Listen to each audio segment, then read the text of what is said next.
When storms Dudley, Eunice and Franklin struck Britain from the 16th to the 21st of February, they were the most severe storms England and Wales had seen since February 2014.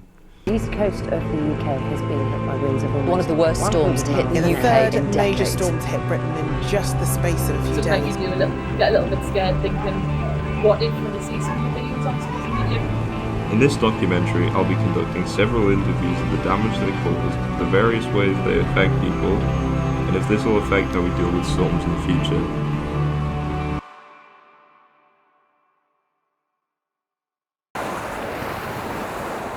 So I'm Anna Hedgard, I'm one of the crew here at Turbulence Station.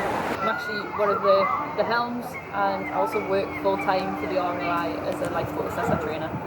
We have in the past had some pretty bad storms, but I think because these ones were in such quick succession, they did do quite a lot of damage to the coast.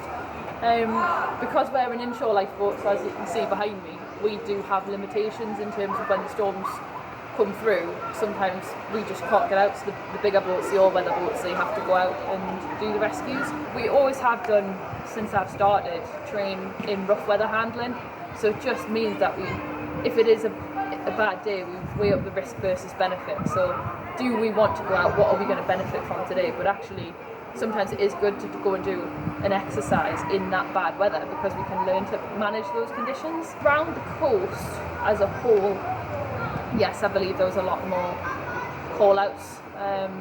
Some people, they do still go out, the curiosity brings them to the coast and they can just accidentally be swept in.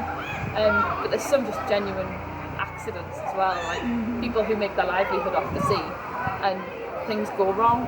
So sometimes we'll go to people who they have prepared for everything and something has still gone wrong because the sea takes no prisoners.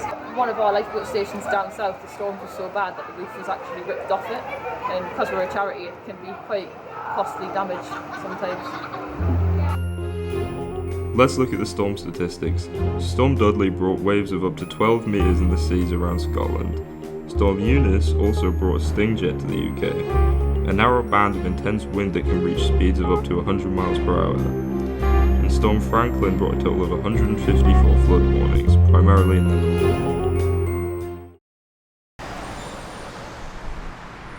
My name's Paul Mooney. I'm the senior weather presenter for the BBC in the North-East and Cumbria.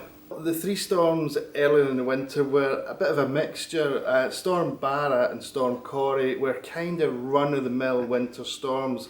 Arwen, the first one, was the one that caused all the problems. It was more severe. It had unusual northerly winds, so as well as the strong winds causing damage, there was ice and snow mixed in amongst it, and then that weakened a lot of trees which came down in the following storms. Main difficulties with predicting these storms are firstly a few days in advance predicting where the low centre is going to go, because that can make a huge difference on the actual conditions you'll experience. And then the second main difficulty is trying to get the detail right of where the strongest winds are going to be and when, where the heaviest rain, etc. is going to be. So it's first of all getting the broad feel of where the storm is going, and then secondly getting detail right closer to the time.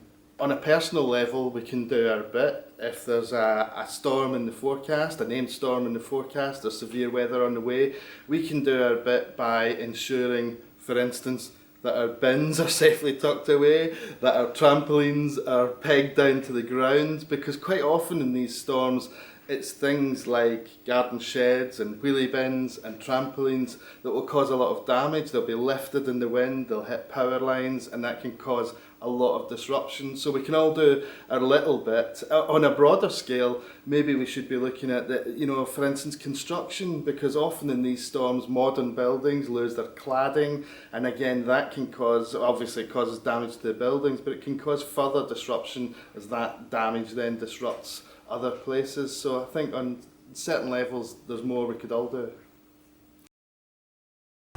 The majority of this project was filmed in late April and early May, and although the impact of the storms were harsh, we have successfully worked as a community to repair the damages caused.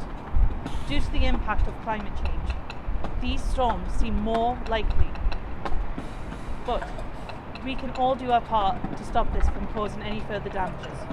Thank you.